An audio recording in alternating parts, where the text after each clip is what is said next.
नमस्कार मंडळी, श्री स्वामी समर्थ.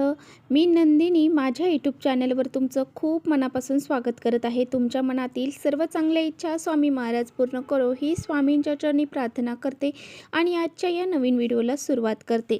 तर पहा, आज वार आहे बुधवार आणि आज आलेली आहे संकष्टी चतुर्थी.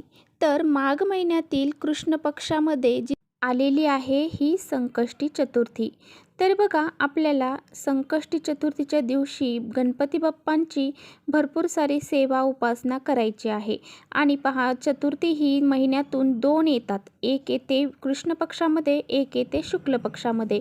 संकष्टी चतुर्थी आणि विनायक चतुर्थी अशा दोन चतुर्थ्या येतात आणि दोन्हीही चतुर्थ्या गणपती बाप्पांना समर्पित आहेत. त्यामुळे या दिवशी गणपती बाप्पांची विशेष अशी पंचोपचार पूजा आपल्याला करायची आहे, त्यांच्यावरती अभिषेक करायचा आहे. असं म्हटलं जातं, भगवान गणेश यांनी संकष्टी चतुर्थीच्या दिवशी माता पार्वती आणि शिवशंकर यांना प्रदक्षिणा घातली होती, म्हणून त्या दिवसाला संकष्टी चतुर्थी असं म्हटलं जातं. तर बघा, स्त्रिया हे व्रत आपल्या मुलांच्या दीर्घ आयुष्यासाठी, त्यांच्या आरोग्य व्यवस्थित राहावं आणि त्यांची सर्व क्षेत्रामध्ये प्रगती व्हावी यासाठी हे व्रत करत असतात. त्याचबरोबर ज्यांना संतानप्राप्ती होत नाही असे व्यक्तीसुद्धा हे व्रत संतानप्राप्तीसाठी करतात. आणि त्याचबरोबर काहींना गर्भवती स्त्रिया ज्या आहेत तर आपल्या मुलांचं आरोग्य, त्याचबरोबर त्यांची बुद्धिमत्ता वाढावी यासाठी हे व्रत पकडतात. तर बघा, अतिशय चांगला दिवस आहे, वार बुधवार आहे. बुधवार हा गणपती बाप्पांना समर्पित आहे आणि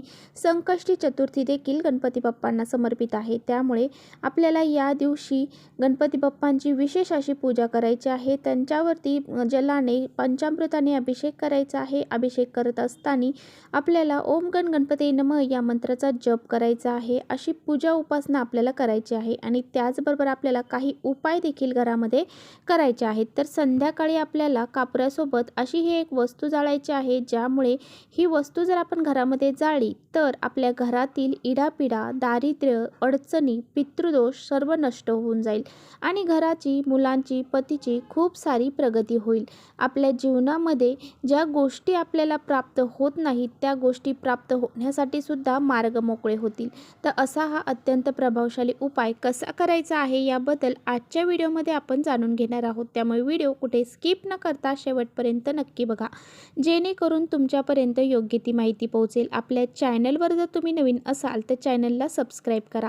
असेच माहितीपूर्ण व्हिडिओ पाहण्यासाठी बेल आयकॉनलाही प्रेस करा, म्हणजे मी जेव्हा नवीन व्हिडिओ अपलोड करेन त्याचं नोटिफिकेशन सर्वात अगोदर तुम्हाला मिळेल आणि तुम्ही एकही व्हिडिओ मिस करणार नाही. तर पहा, गणपती बाप्पा हे विघ्न हरण करणारे, संकट दूर करणारे, त्याचबरोबर बुद्धीची देवता मानले जाते. म्हणून आपल्याला हा जो उपाय आहे तर करायचा आहे. आपल्या घरातील दारिद्र्य, भांडणे दूर करण्यासाठी, कलह, क्लेश, मुलांचा हट्टीपणा या सर्व गोष्टी ज्या आहेत तर त्या दूर करण्यासाठी हा उपाय करायचा आहे. तर बघा, प्रत्येकाच्याच घरामध्ये काही ना काही अडचणी ह्या असतात. माझ्या घरात सुद्धा आहेत, तुमच्या घरात सुद्धा असतील.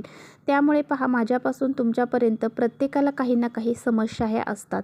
परंतु अशा काही विशिष्ट तिथींना आपण जर असे विशिष्ट उपाय केले तर या समस्या ज्या आहेत ना त्या आपल्या दूर होतात. घरामध्ये मुलं सतत आजारी पडत असतात किंवा नवरा बायकोची भांडणे होत असतात. कधी काहीही वाद नसताना देखील घरामध्ये कलह, वाद निर्माण होत असतात. आणि पहा, हे आपल्या घरामध्ये बाहेरूनच होतं असं अजिबात नाही.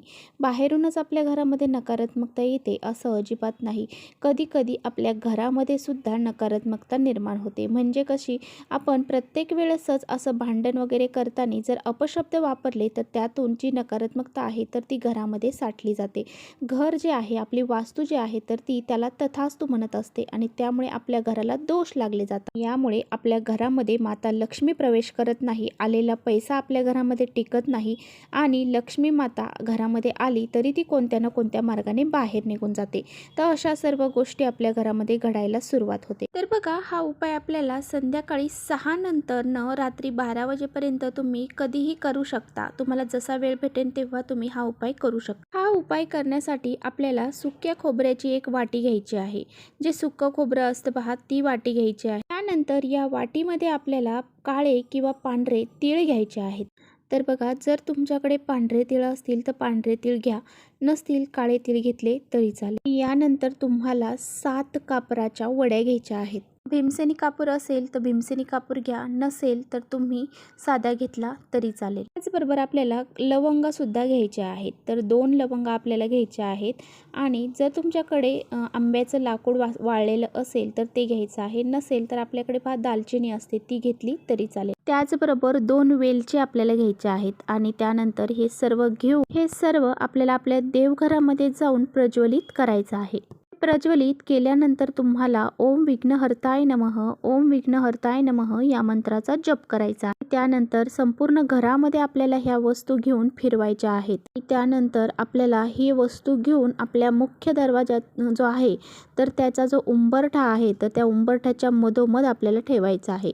उंबरठ्याच्या बाहेरही नाही आणि आतही नाही, आपल्याला बरोबर मधोमध उंबरठ्यावरच या वस्तू ठेवायच्या आहेत. जर आपल्याकडे खोबऱ्याची वाटी नसेल तर खोबऱ्याचा छोटासा तुकडा जरी घेतला तरी चालेल, परंतु ह्या सर्व वस्तू प्लेटमध्ये घेऊन आपल्याला उंबरठ्यावरती ठेवायच्या आहे. हा उपाय करत असताना तुम्हाला तुमच्या घराच्या ज्या खिडक्या आहेत, जे दरवाजे आहेत तर ते उघडे ठेवायचे आहेत.